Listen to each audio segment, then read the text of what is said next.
готову туди. Давай. Это может вещи где-то тут, чтобы мы на них сели, да? Так, давайте. Заберемо в Запоріжжя до хазяїв, а ти потім заберемо іншого разу. Так, Андрей, я сама попробую. Опа. Баба ще молода. Баба ще молода.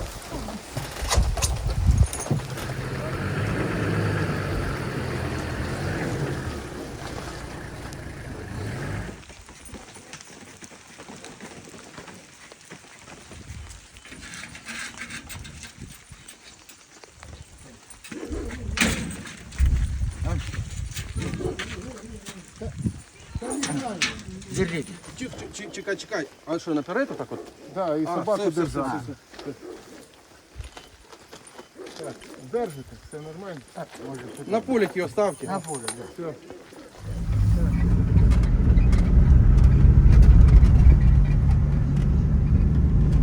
А, гатило, да, гатило, да. Не очень. Бо я до первого не спала, гатило. Ну и одна.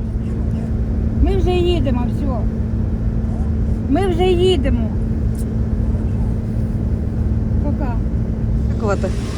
Будьте живы, нездоровы. Велике вам дякую. Да, и Велике вам дякуємо за ваші добрі серця, за те, що ви допомагаєте людям. Велике дякую. Бережіть себе.